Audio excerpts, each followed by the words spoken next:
Hey, BraveCo men, this week's podcast episode is John Eldredge from our BraveCo conference last year. I know you're going to love it. Have a great week. We live in a time where masculinity is shamed and men don't know what it means to be a man. As a pastor and counselor, I've spent the better part of my life equipping and training others.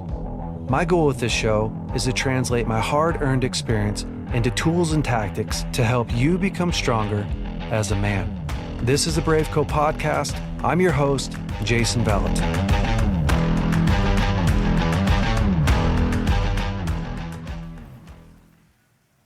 Jesus, I want my whole heart back. Just linger with that for a moment.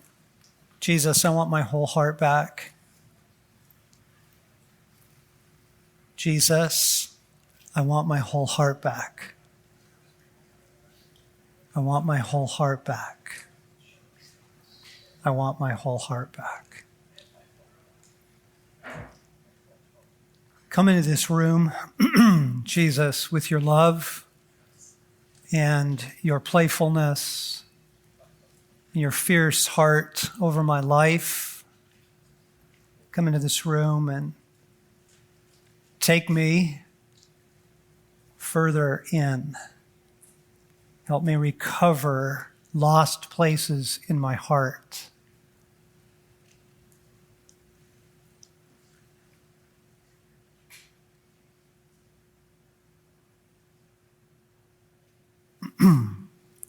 We reject fear and we reject pressure. Because there's even a kind of spiritual pressure that comes into as great an environment as this today. It's kind of a pressure to get your act together and, come on, catch up to these guys. That won't get you anywhere. That's just not helpful. So whatever form of pressure you feel to kind of get more spiritual or whatever, no to pressure, no to performance, no to fear. Jesus doesn't ask that of you. That's not how he befriends people. God put within us this wild, passionate heart, this nuclear powerhouse called the masculine soul, the masculine heart. He gave you his heart when he created you and breathed into you the breath of life. And then he set you in this wild world and in this unbelievable story, a love story for sure, but a love story set in a pretty wicked battle. And most men have been taken out. And it's just heartbreaking. It really is. This is a brutal world. And we lose heart somewhere along the road. We lose heart in our story. And then over the passages of our life, we lose places in us that are so vital to our thriving and to who we need to be in this hour on the earth. And that the crisis actually doesn't begin with us. It doesn't begin in our story. The crisis begins back in Adam's story because he is the father of us all. And we share things from him. There were things that were passed down through the family line. So he's made a warrior, he's made a lover, he's given this world full of adventure. And he faces his next great challenge. Eve is actually the one that's tempted. And there's a pretty wild passage in Timothy where Paul says that Adam was actually not deceived. Okay? Adam was eyes wide open. He actually didn't buy the lie. And there's this moment where Eve has taken the fruit, the forbidden fruit, the one thing, just one thing, guys. Eve has eaten, and something in her essential femininity now is fundamentally flawed. Fundamentally, okay? And can I just give you guys a piece of advice? Just beware any fallen goddess. Okay? I know she looks like the river of life. I know she looks like the answer to all your questions. But Eve is now fundamentally flawed. And Adam has this moment. It's an incredible moment. He is not deceived. It says she took some and ate it, and then she gave some to her husband who was with her. Okay, so there's this moment, and Adam is literally standing right there. Hebrew for with her is elbow to elbow. He's not somewhere else in the vineyard while this is going on. He's right there. What is Adam's fundamental failure? What is his personal crisis? He doesn't do jack squat. He doesn't intervene. He is born to intervene. He is created to intervene. It is everything in his nature. That little boy who's holding up Thor's hammer, the little guy who wants to be the Jedi Knight, it is so in us to intervene on behalf of others. Okay, so Adam's fundamental failure is passivity. He checks out, he goes into, he freezes, right? In the fight or flight or freeze thing, in his moment, he freezes. Doesn't say anything, doesn't do anything, and then he actually chooses Eve over God. And if you think that's an overstatement, just look at the world. Like, men worship at this altar. They will destroy kingdoms for their sexuality or what they think will satisfy love or intimacy, to get Eve back, or what that's come to mean in their life now, okay? Adam goes into hiding. So there's a fundamental failure in Eve. Eve passes down to all her daughters this, and then Adam passes down to all his sons, this fundamental failure of masculinity, which is the failure to engage, okay? So you feel it in you. Damn it.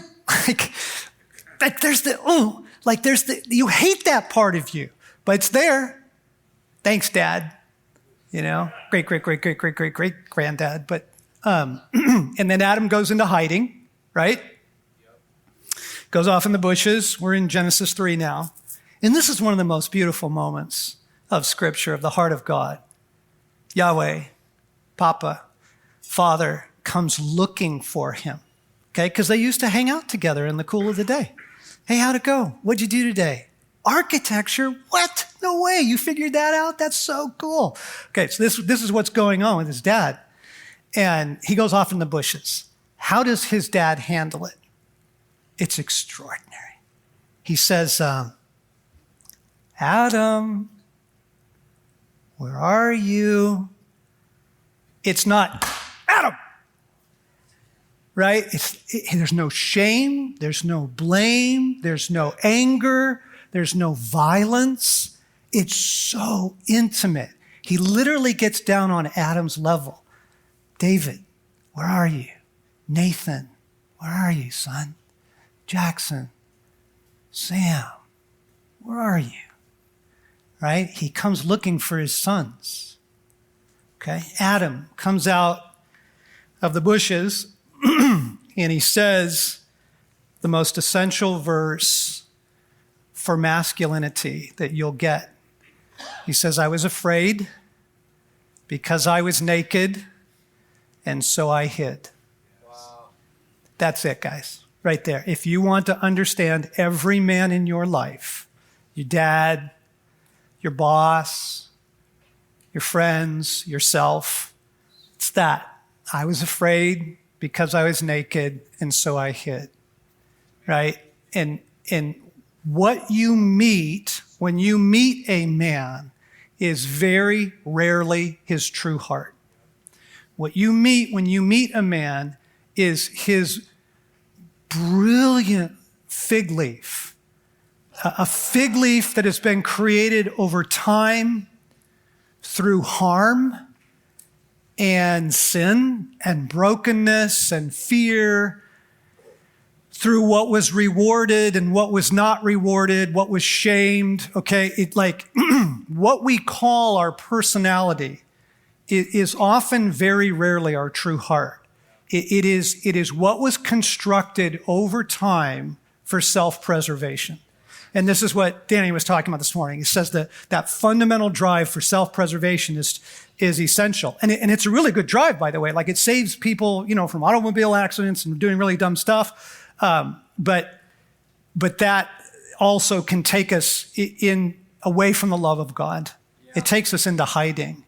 And so you meet a guy and you're like, man, James is such an awesome dude. How come he won't date anybody? He's like a killer guy. He'd be a great dad. What's with that? Okay? You're running into his fig leaf. There's a story there. There's always a story, and you go, Nate is hysterical. The guy is a crack up to have around, but you can't ever have a serious conversation with him. What's with that? Okay?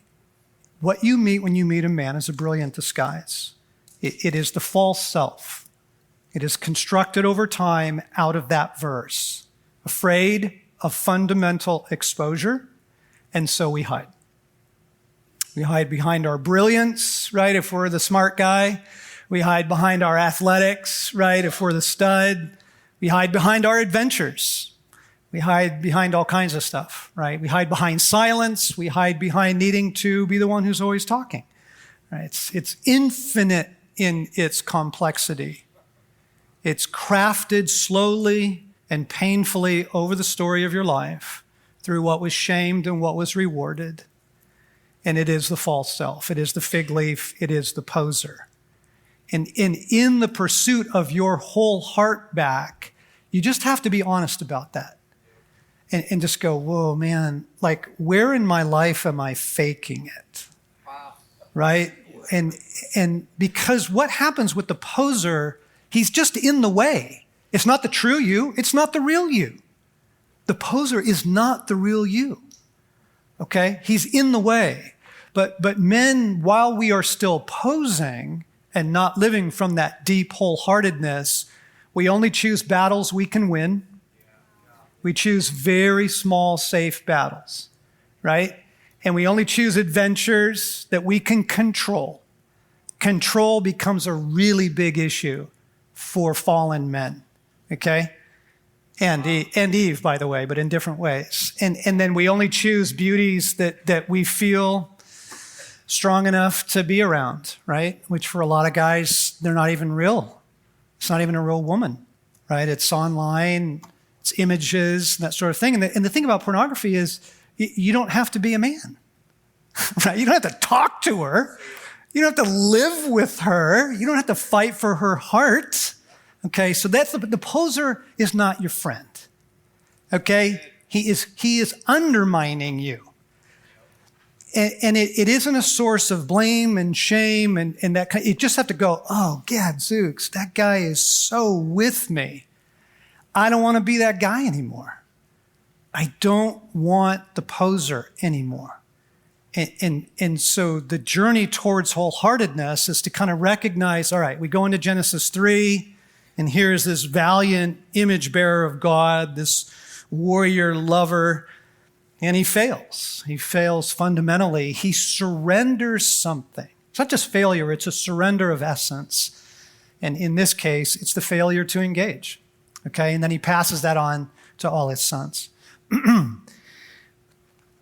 If we could describe the essence of masculinity, it is strength on behalf of others. That's what masculinity is. So in 9/11, when everybody was running down the stairs, in the Trade Center, there were a group of men who were running up, right? The pararescue guy, firefighter guys, right? That's masculinity.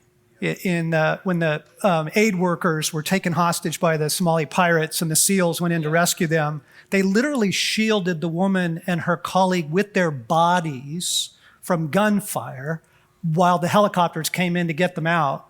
That's masculinity. It is strength on behalf of others. Okay? It is strength in the service of love. Okay, so we know this. We know this. Like, this is so deep in us. We know, every man knows in the core of his being that we are made to come through. We know it. And there's places where we're doing it and it feels great. It feels great to come through, doesn't it? Yeah. So just like crush it at work, or like kill it in a conversation with somebody, or love your wife well. It feels great. And then, the places that we don't feel like we're crushing it are the places that we run from. Okay, so what men do is they gravitate towards where they feel powerful, and they stay away from anything that could expose them of not having what it takes. Okay, because that little boy who wants to be Spider-Man, that little boy who wants to jump his bike over, like the fence, like all the crazy stuff that boys do, jumping off bridges into rivers and racing motorcycles. Okay, men want to feel powerful. This is so core. We want our words to matter. We want our thoughts to matter.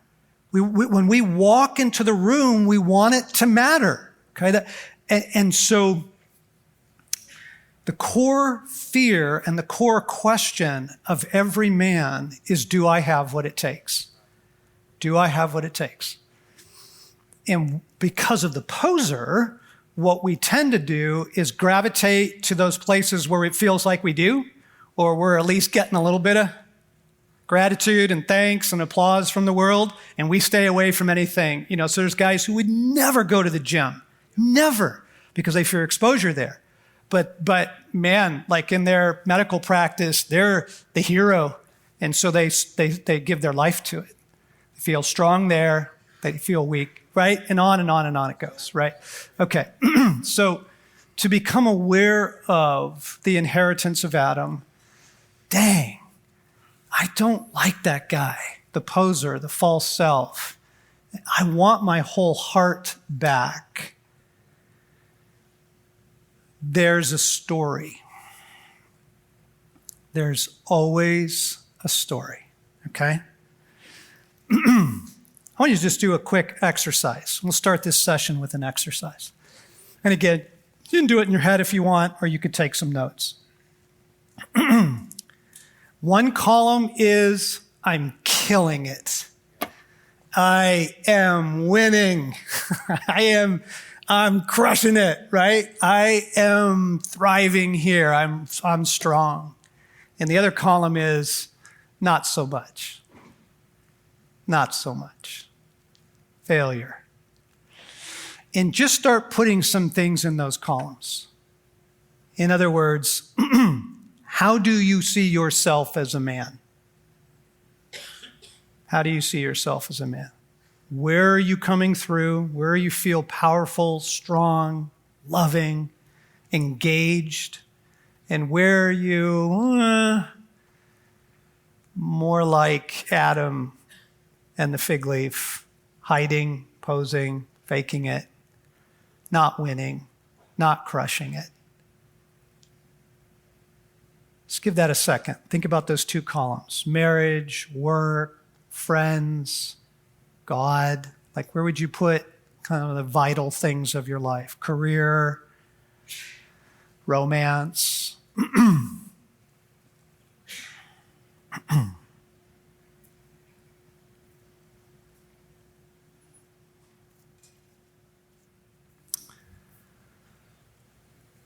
Another question. How would the people who know you best describe you as a man? Not just generally like, oh, he's really brilliant or he's really kind, but in your masculinity. How would the people who know you well describe you as a man? Or how do you fear? You don't know because you haven't heard them, but how you fear they would describe you as a man.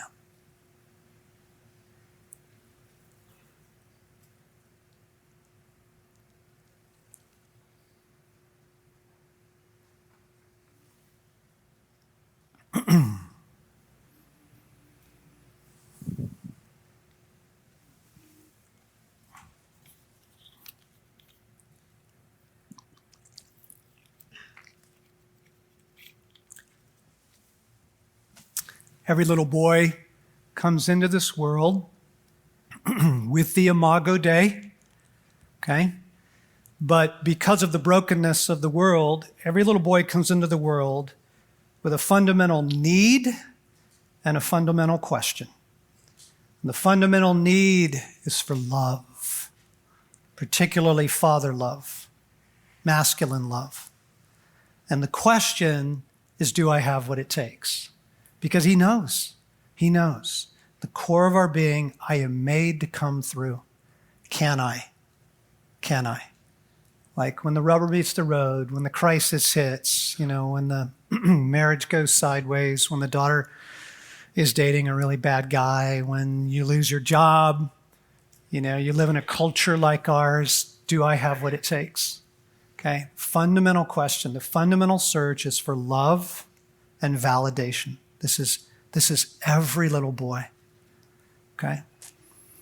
And how that was met, how that was answered for you has shaped you into the man you are and are not today.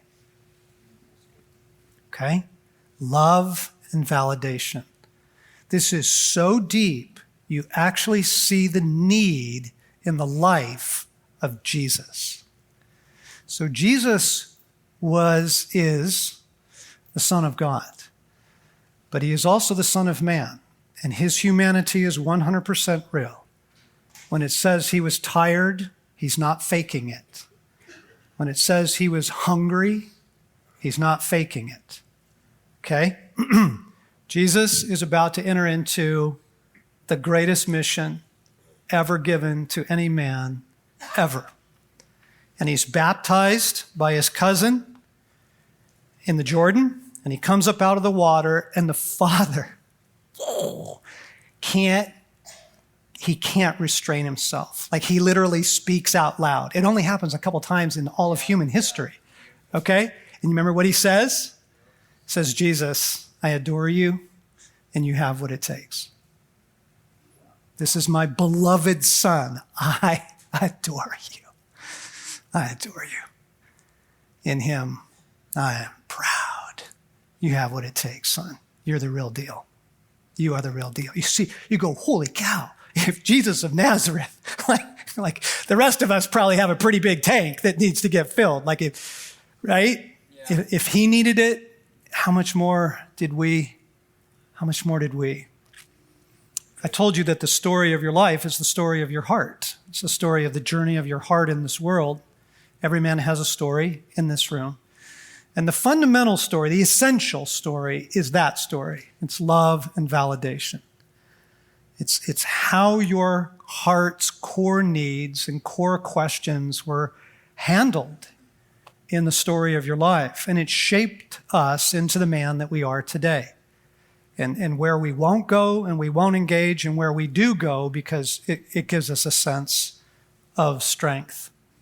There's always a story. Dante said, in the middle of the road of my life, I awoke in a dark wood where the true way was wholly lost. So my story, I'm about early 30s, and I am angry. I am an angry young man. And the bummer is I'm a young dad, and it's starting to come out at my precious sons. I mean, stupid stuff. They won't eat their dinner, they spill things, that kind of thing. And there's just there is this rage in me.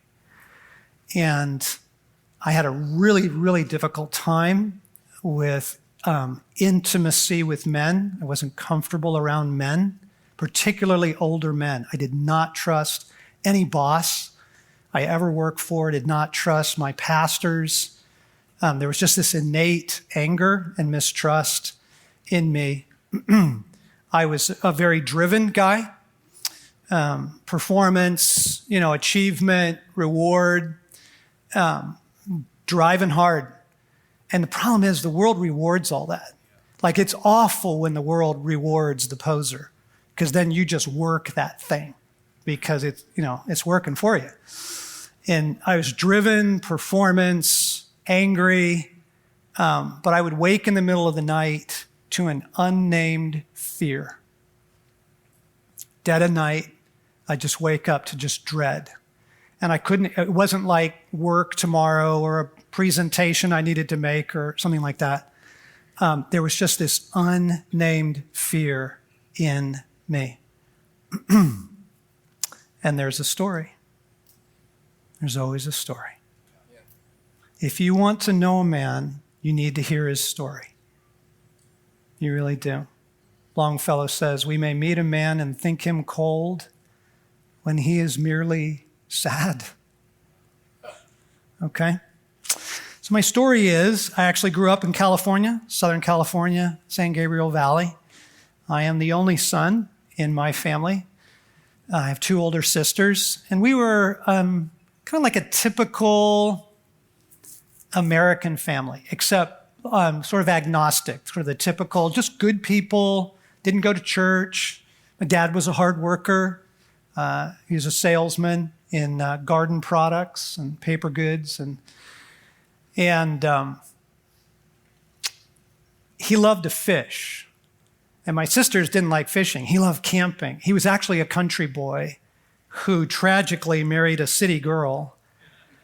He married a pretty tough woman who was pretty driven and had a lot of characteristics that I have. She was smart, was career-oriented, but he loved the outdoors. And so my sisters don't want to go camping and fishing, but I'm like, me, pick me. Like, let's go. So I had my dad. When I was young, we'd take these road trips up through the Kern River. We'd go up into Oregon on the Deschutes, and we'd go up into Idaho. And he was, making his rounds as a sales rep. But I'd go with him in the summers, and we'd go on these fishing trips. And then he'd drop me off at my grandfather's cattle ranch in eastern Oregon, and I'd spend my summers there. And those were precious days, those early days, life on the road with my dad. And I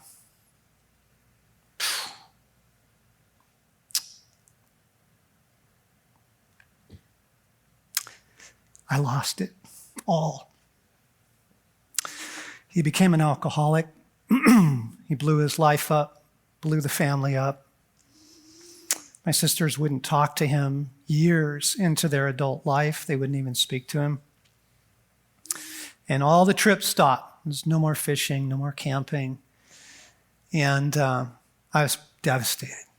And growing up in an alcoholic home, as you guys know, it's gnarly, because you never know on any given day what's behind that door. Could be happy dad. Could be happy dad. Could be scary dad. Usually he was just gone. And then I would run into him. I'd be out with my buddies biking around our town, and he'd be out like in his car, just sitting somewhere under a tree, drinking. And so embarrassing. He'd come to my Boy Scout meetings drunk, and I'd just be so embarrassed to have my dad there. It was horrible. It's like, I remember as a little boy wanting my dad to die and feeling terrible that I did. And the reason was that he had died. He was gone, but he was still there, and so nobody would come to me and say, I'm so sorry you lost your dad. Like, I wanted the world to recognize this is total catastrophic abandonment. And I became an angry, rebellious teen. I was just crying out for help. That's all that was. Breaking into houses, police record, drugs, alcohol, the full shebang. Got kicked out of high school. And I got arrested, but I'm a minor, and so they need to find my parents to come down and get me out. And they can't find my mom. She's gone back to work. She's gone. She is gone. And but they found my dad. I don't know how they tracked him down. They found him, and he came down to the police station to get me out. And I'm thinking, oh boy, here it comes, right? Here it comes. And we get in his old station wagon, and we're driving home, and I'm waiting for the rage. Absolute silence. Nothing. Nothing, not a word. Not, buddy, what are you doing? What the heck's going on? Like, what, can I help? What is this? Why are you running with these guys? What is this? Nothing. Zero engagement. I wasn't even like grounded. And a couple hours later, I'm just out on the streets again. And it wasn't until I actually did some trauma therapy that the trauma therapist helped me see. They said, you were a homeless street kid. You have all the symptoms of it, the hypervigilance, mistrust of all people, the brilliance and the cunning to get out of any situation. Like that was me. And so I'm out on the street again, and I remember the day, like I realized I am on my own. I am fundamentally on my own in this world. Wow. And I actually made a vow. And the vow was, I will never trust anyone. See, childhood wounding and trauma leads to childhood vows. We make these covenants with belief systems and lies about who we are and who God is and the way the world works. And for me, the world is a gnarly place, and there's no one here for you, right? So I will never trust anyone. And my poor wife, like even years into my Christian life, that was so deep in me still. The first 10 years of my marriage, poor Stace, like she married a good guy. So I actually came to Christ shortly after that experience of being arrested. I had just a beautiful, intimate, I met Jesus and fell in love with him. But it doesn't instantly heal the woundedness. And it doesn't instantly give you your whole heart back.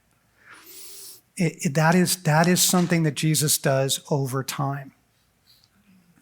And so I'm in, but I'm still that driven, angry guy that doesn't want to be around older men, and all that father wound stuff in me, and the rage and the hypervigilance and the street kid and poor Stacy, 10 years of marriage.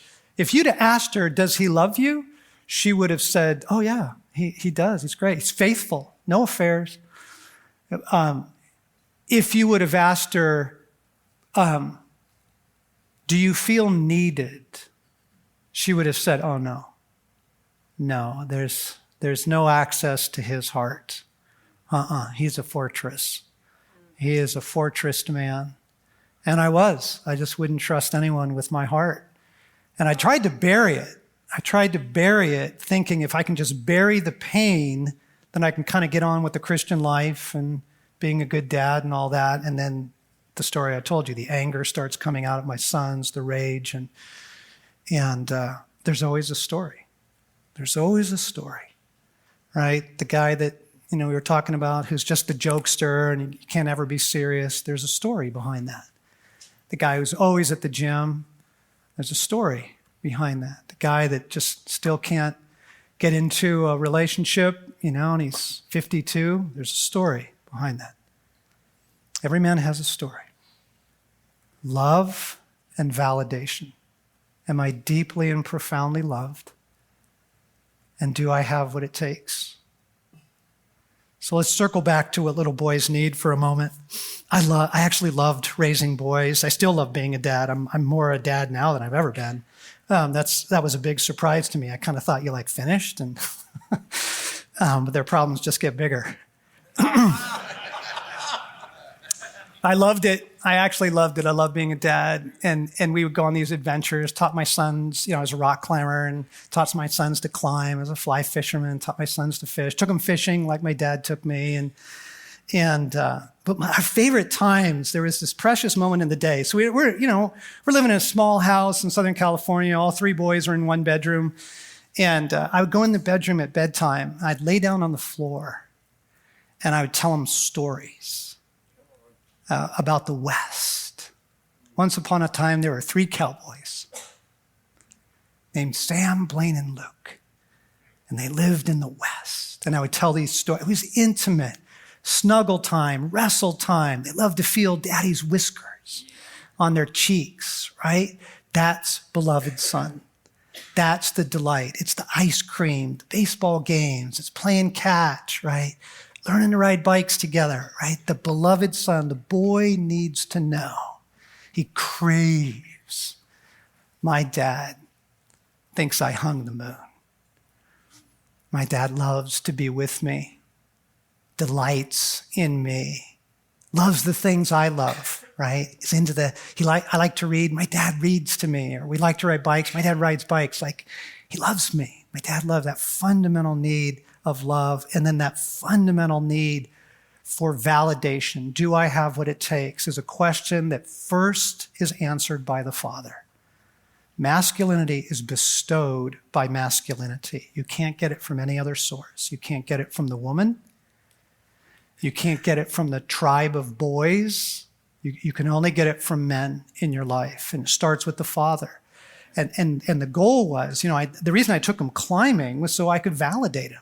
And it'd be like, whoa, Tiger, yes, you killed it. I can't believe you did that. It was amazing. And it was all these opportunities to raise the question. We'd be on a little rock, but they'd be there, and I got them on a rope, top rope. And they'd be looking back and I'm like, you are killing it. You are a wild man. And the precious day that Samuel did the climb and now Blaine's doing it, Samuel kind of comes up to me after and he says, Dad, did you really think I was a wild man up there? Come on. Like, that's golden.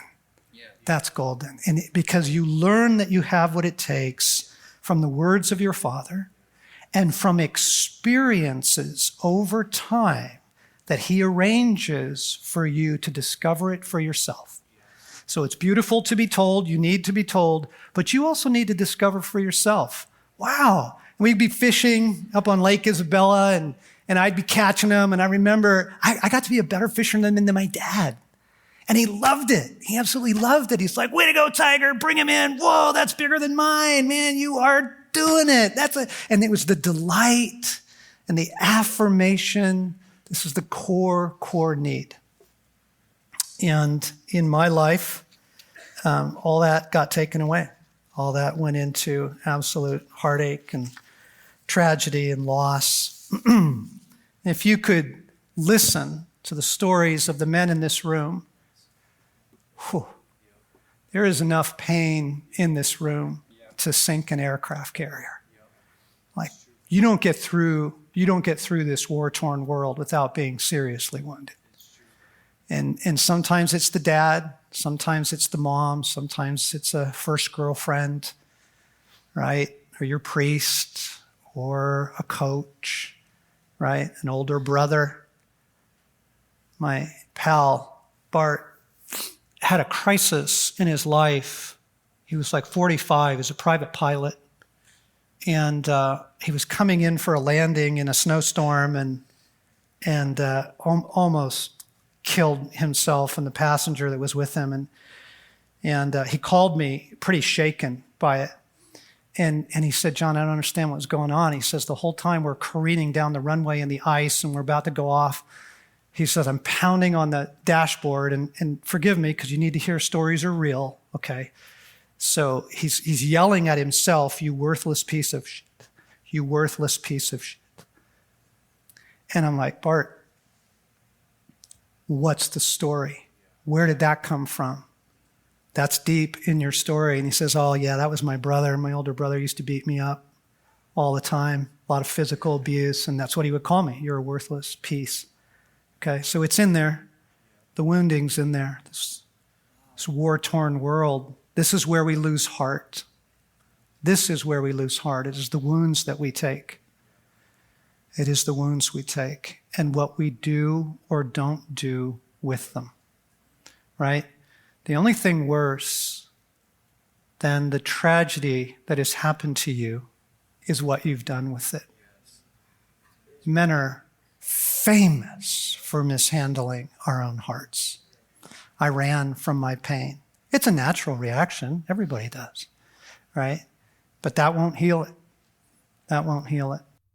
BraveCo, man, stop what you're doing for a second. Get out your calendar and mark down these dates. June 21st through 23rd, we are having our BraveCo conference here in Redding, California next year. It's going to be phenomenal. So if you want to learn more about this, you can click the link in our bio, get signed up, make sure that you're ready to get impacted by God, to bond with other men, and have an incredible experience. Now, back to your episode. Behind every posing man is a wounded boy. And one of the actual crises of the world right now is that there's actually more boy than man in most men. They're older, but they're not mature. They're boy inside. There are unhealed wounds, unhealed places in the story of love and validation. And so the question is, what have you done with it? What have you done with the story of your life? What have you done with how your heart was handled? First by your dad, and then by other people. What is the story of love and validation? What was the message to you? Because as men, we are pretty famous for mishandling it, right? We deny it, we suppress it, we say, well, there were some rough years, but I've heard other people's stories, it wasn't that bad. A father who is home and part of your life, but never tells you he loves you, is a father who has profoundly wounded you. A father who provides for the family, but never wrestles with you, never plays with you, right? Never comes to your games. That is a profound wound.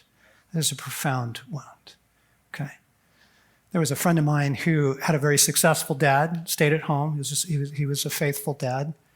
But at night, he would just go work in his office. And my buddy, as a little boy, would sit outside his office door, his home office, and he would write notes to his dad and push them under the crack in the door. And he said to me, I just wish once he would have pushed a note back. Wow. Silence is wounding.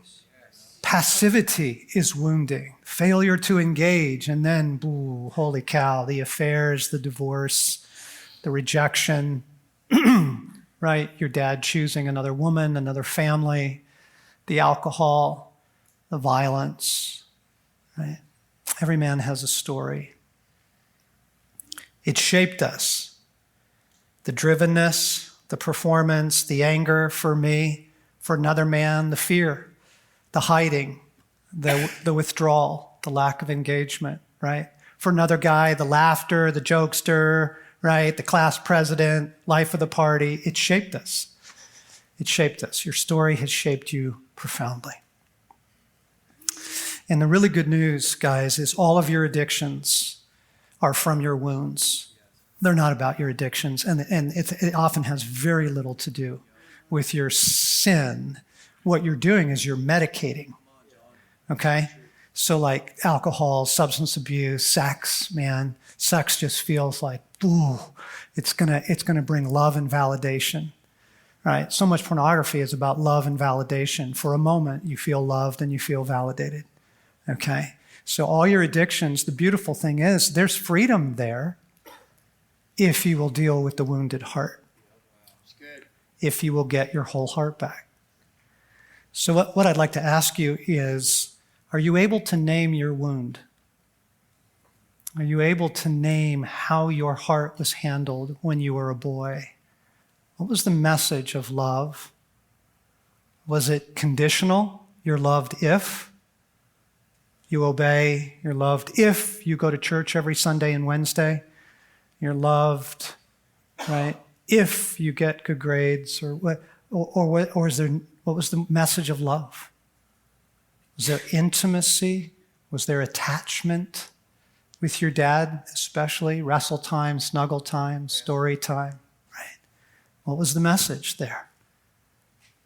And then what was the message of validation? How was your core question answered? By your dad, your coach, your teacher? What was the message? Do you have what it takes? What are you living with down in there? I want to give you a couple minutes of reflection now, just in quiet, and just put some words to that for yourself. Was I loved? deeply and profoundly in ways that shaped me? Do I know I have what it takes because I was told 1,000 times I do? What's your story? What is your wound, and where did it come, and who did it come through? Just give some moments on that. And Holy Spirit, Scripture says, you search the inmost depths.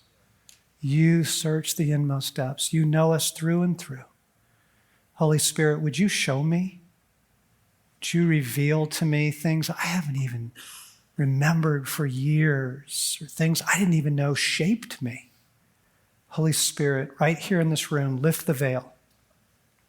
Lift the veil off every heart and show me where I was wounded, who I was wounded by, how my wounding came. Just give that a moment.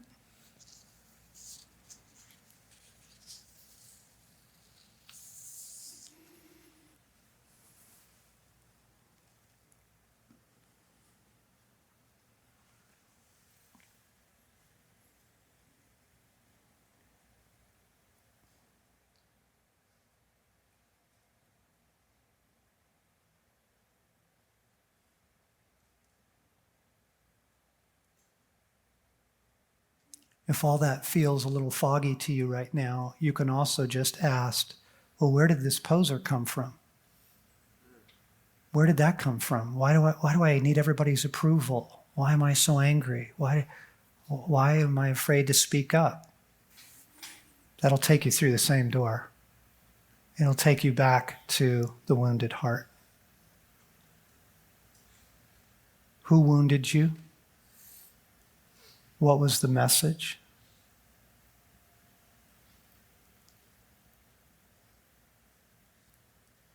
Running from your pain or minimizing your story will never heal your heart.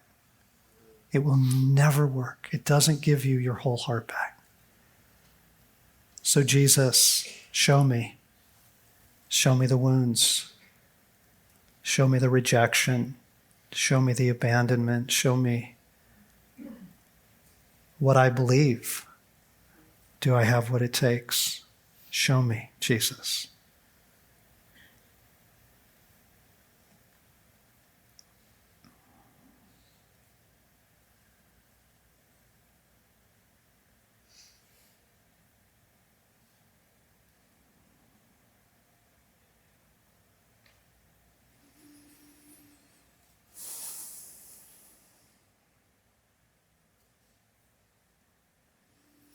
Guys, just another way to get to this as we're sitting here in prayer is just to ask yourself, what do I believe about myself as a man?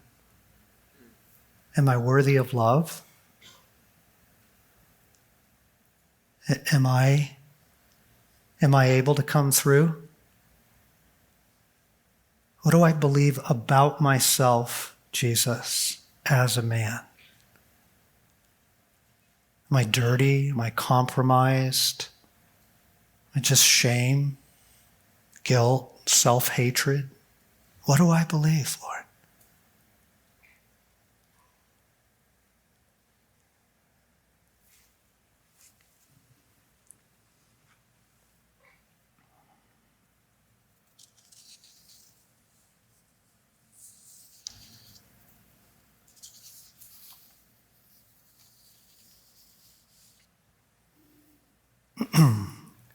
What we're doing today is we're looking for the lost places of our hearts. Where have I lost heart? Because I want my whole heart back. And for most of us, it begins back in childhood, and it begins with our wounds, begins with our wounding. And then the way our wounding shaped our relationships, everything, school, career, friendships, all of that stuff, right? It rips you off of life. It rips you off.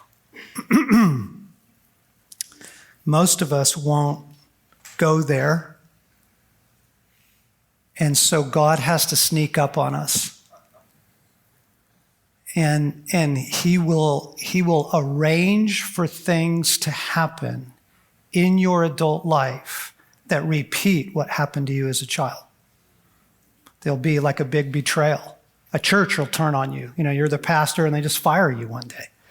Or your wife walks out on you and it's rejection again. Or, you know, he will literally arrange for that because he's trying to get to the wounded heart and you're not giving him access. You're not letting him go there. He will sneak up on you. He will arrange for the poser to stop working. The poser comes crashing down. Nobody thinks you're funny anymore. You're not getting invited to go on the adventure trips. Right? Something happens. You're not the man to fix the company anymore. Right? They want the younger guys. They start looking past you. So the poser comes crashing down. Your wife just looks at you and says, I don't even love you anymore. Right? He will arrange for the house of cards to come down, not because he's unkind, but because it's killing you. The poser is hiding the wounds, and the unhealed wounds are going to blow up your life. And so he will sneak up on you. He actually snuck up on me through movies. I love movies. And I would be watching certain movies, and they would just elicit these reactions, you know, of anger or tears. The movie A River Runs Through It absolutely devastated me when it came out. Some of you remember it's a fly fishing story, and it's alcohol, and it's a family that kind of falls apart. It's not an exact replication of my story, but it was close enough because at the end of the movie, he's alone, and he's fishing by himself, and I am weeping in the theater at 31 years old, and I couldn't have told you why. That's how out of touch I was. I was just weeping at abandonment, heartache, loss, the loss of father, no more fishing. And then it was about 6 months later, because I did fish alone, right? I kept fishing, and I taught myself to fly fish. And we moved to Colorado, and I love fly fishing, and I'd go alone. Why am I fishing alone? And I remember coming back one evening, and I'm pacing back and forth in the kitchen, and I'm upset kind of thing. And Stacy's like, honey, what's up? I don't know. And then out of my mouth comes the phrase, I'll never find him out there. Oh, I had no idea that for 35 years, I was looking for my father on the river.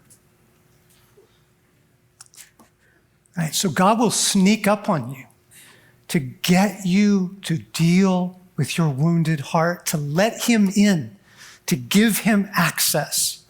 You know that famous passage we misquoted a ton because we think it's about evangelism. Behold, I stand at the door and knock. If anyone will open the door, it's a letter to the church. It's a letter to believers. And Jesus is saying, I am asking for you to open the door of your heart to me in these places, and I will come in. I will come in. I will give you your heart back. The message of the gospel is unbelievable. In Isaiah 61, this is Jesus' favorite verse. He picks it to announce his coming, his mission, right? The Gospel of Luke, he quotes Isaiah 61, and he says, the Spirit of the Sovereign Lord is on me. He's anointed me for this mission. Here is what I'm here to do. I'm here to heal your broken heart and set you free. I want to give you back your heart and set you loose. That's what I want to do. It's phenomenal. People don't even know what the invitation of the gospel is. If they did, they would be ripping roofs off churches to get in. It's like, wait, what? Like God cares about my heart, my story, my wounds. He actually can come inside of me, and he can go back in my story and heal my wounds. He can give me back my heart and make me whole. And he can set you free. That's the offer of the gospel. That's what it's all about. It's just extraordinary. but he waits till you're ready. He waits till you're ready. And it's super kind. It's super kind. He'll wait 60 years. You have to be ready. And you have to be, the door opens from the inside. Isn't that fascinating? The door opens from the inside. So in order to open the door to Jesus, you have to go back there.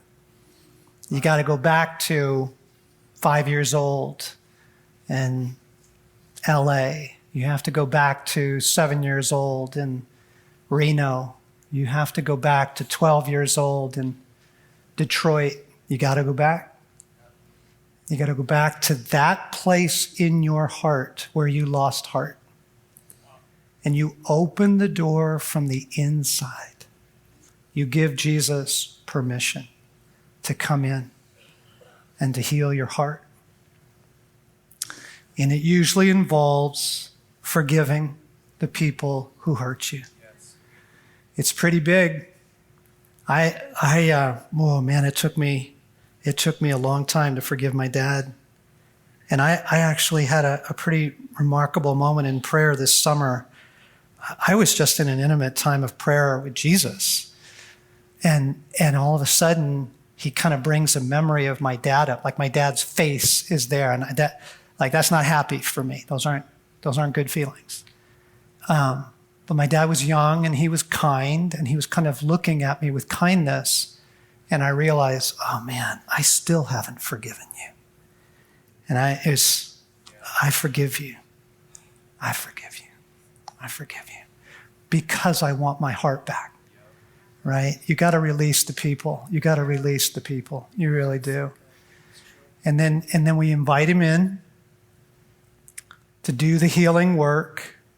And there's usually some agreements in there we need to break. Remember mine? I will never trust anyone. Yeah, there's usually some of that down in there. Right? I can never forgive myself, might be one.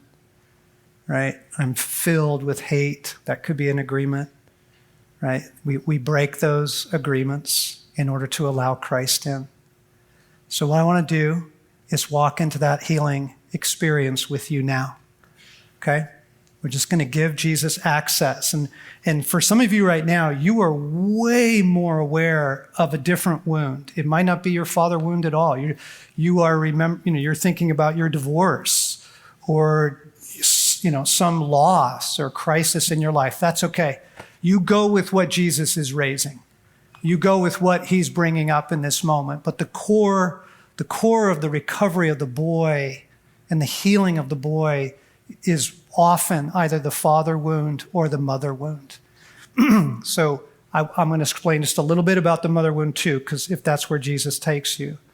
Mother is meant to be mercy. Mercy. That's what femininity brings. Mercy. Mother is meant to be attachment, right? Deep bondedness, literally nursing you, eye to eye, attachment. Mother is meant to be unconditional love. Okay, so it may be mother that Jesus takes you to. It's probably father, might be uncle, my buddies, it was his older brother. But let's just let Jesus take us in. We're going to take a little healing journey right now, okay?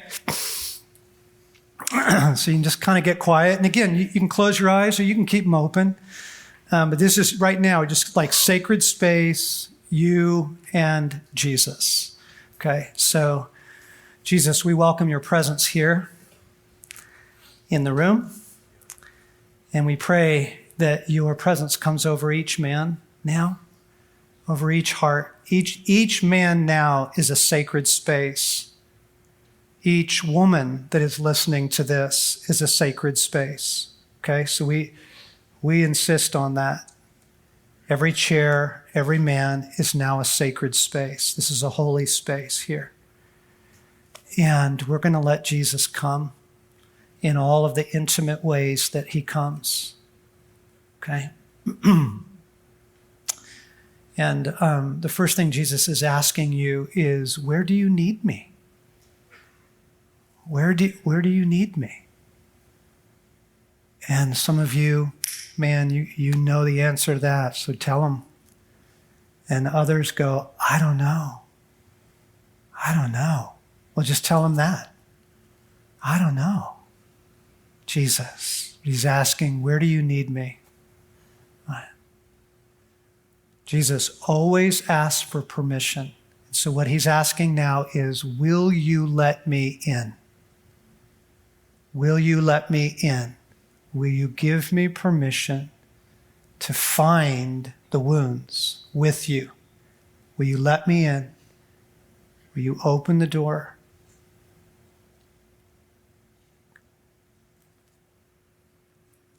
Now, sometimes within us, there's an angry part that doesn't want Jesus in.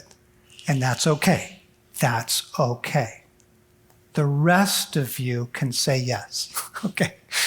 The rest of you can say yes. All right, Lord, I need you. I really do. I need you, Jesus. Yeah. And then our prayer is, Jesus, show me the age. Show me the age. How old am I? Jesus, take me back. How old am I? And for some of you, he will take you right to, oh my gosh, it's the playground. I'm 8 years old. I remember it. And for others of you, you'll just start feeling something. You'll feel the sadness, or you'll just feel the grief. You'll feel the fear that you felt as a child, or the aloneness. That's okay. You just go with what Jesus. He's able to get this done. He's brilliant at this. So just don't have to manufacture it. Don't have to make it happen. How old are you? How old are you? And I want you to turn off the adult editor. Okay? The older you, who's just constantly editing everything, just turn that guy off for a minute. Listen to your heart. And you'd be amazed what you hear. Your heart, I'll ask the question, how old are you? And your heart will say, 5. I'm 5. And Jesus says, can I come to you? Can I come to you? Can I come to you? And again, in all the intimate ways this is happening in the room right now, you just say yes, of course. Yes, please, Jesus, yes. Jesus is asking your heart, not your intellect. Who hurt you? Who hurt you? Who hurt you? Who was it? Who hurt you, son? Who hurt you, sweetheart? And he keeps asking, can I come? Can I come? He's asking to come closer, more intimate. He's asking to come deeper. And you just keep saying, okay, yes, yes. You might not see it. That's okay. You might just feel some things. That's okay. Right? He's asking, who hurt you? Who hurt you, son? Who hurt you? I want you to give them to me. I want you to give them to me. I want you to turn them over to me right now. So it's a dad, it's a mom, it's a brother, an uncle, right? Who hurt you? It's your first wife. He's taking men very unique places. I want you to give them to me. I want you to give them to me. And to the best that you can do, Jesus is saying right now, I need you to forgive them. I need you to forgive them. And forgiveness is not saying it didn't matter. Forgiveness is not saying it's not a big deal. Jesus is furious at the people who wounded you, okay? Forgiveness is saying the cross is enough. Because of the cross, I'm not going to punish them. I give them to you, Jesus. The cross is enough.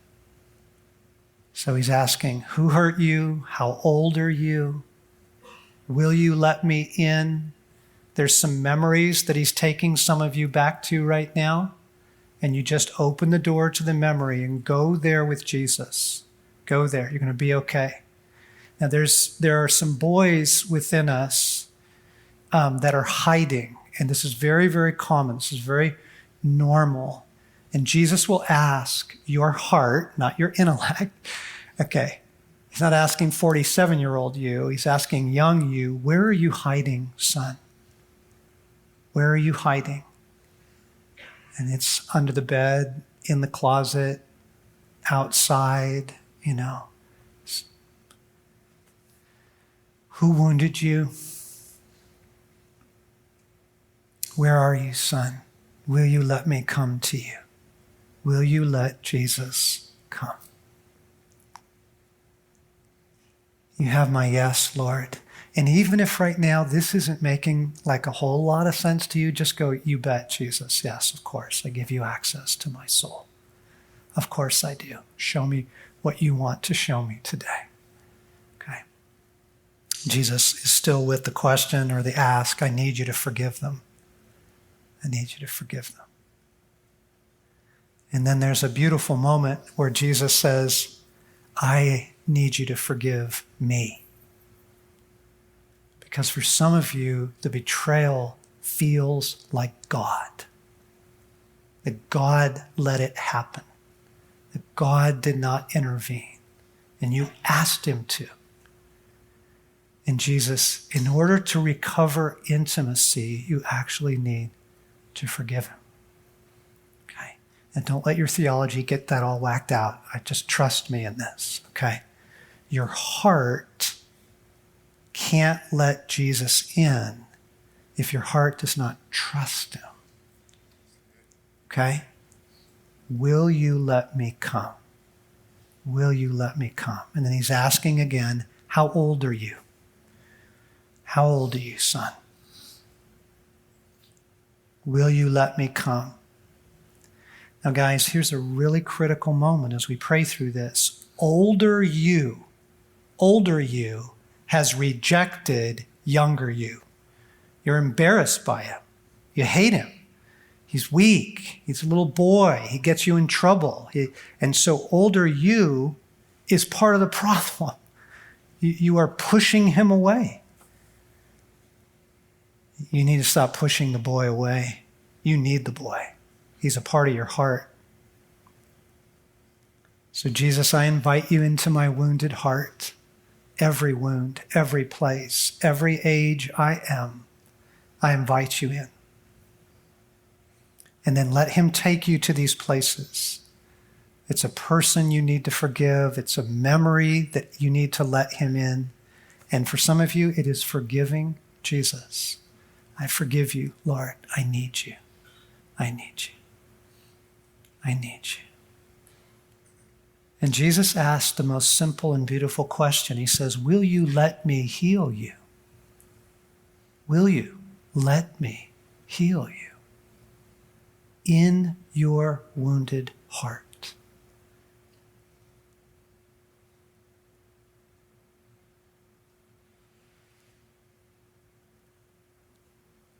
Okay, and then there's the agreements, all right?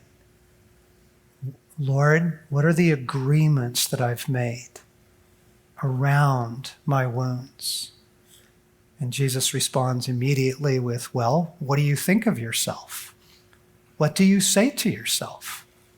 Are you stupid idiot? Right? All that stuff we say, all that self-talk. I'll never be loved is an agreement. No one understands me is an agreement. I'm on my own is an agreement. And Jesus says, I want you to break the agreements. I need you to break those agreements. Okay. We break the agreements that will never be loved, agreements that I can never forgive them. An agreement can also be, I can never forgive myself. Okay, so we break the agreements, Lord. Show me the agreements around my wounded heart. Show me the agreements there, Lord. I'll never be a man. That's an agreement. I can never be whole is an agreement. This isn't for me. This is for everyone else in the room, is an agreement. I break it, Lord. I invite you in. I open the door of my heart into my wounds, and I ask you to come and find me here. Find me in my wounded heart. Jesus, I pray for your love, and I pray for your validation. I pray you embrace the boy. And sometimes for healing, older you needs to bless younger you. Okay?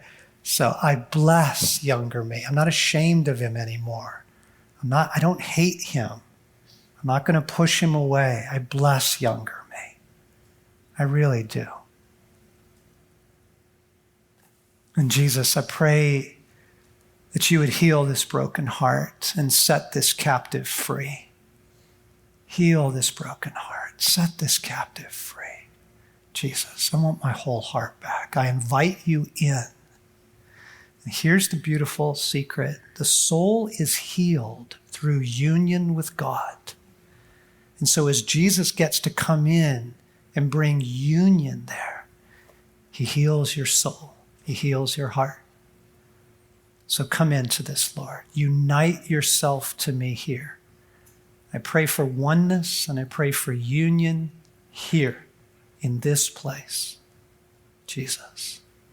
Union and oneness. Some of you guys are working too hard at this. And Jesus is just saying, just let me do this. It's like just let me love you. Let me come to your wounded heart. Jesus, I surrender the poser. I'm sorry. I don't want to be that guy. I surrender the poser. And I surrender all of my addictions, all of my medications. I surrender those too. What I need is love. And what I need is validation. And I invite you in to heal my heart.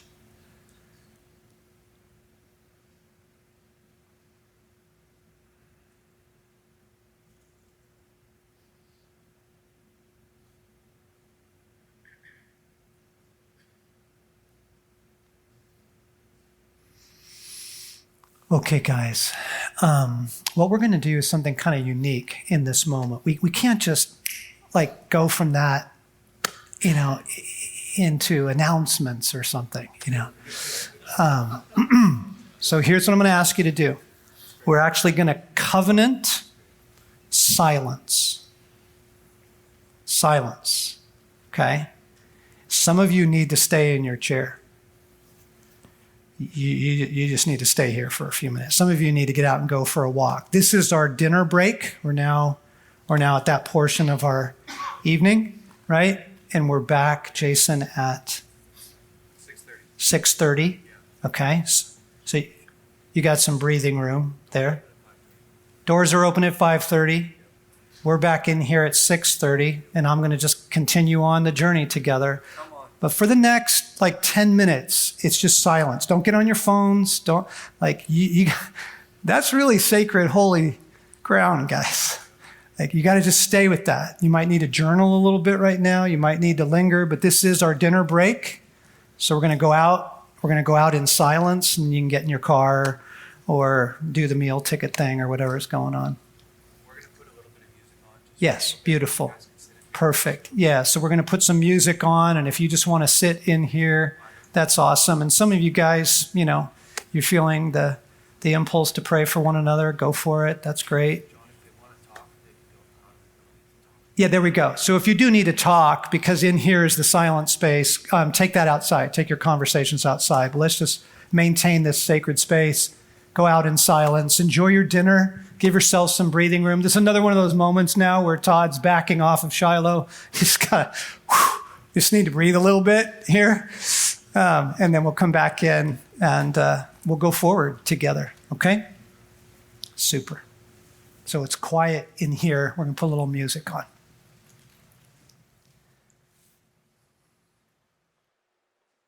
Hey guys, thanks so much for listening to the BraveCo podcast. If you like this podcast, would you please rate it, review it, leave us a great comment. And if you like this episode in particular, share it with your friends and family. That helps us to spread the word. Guys, stay brave. We'll see you next week.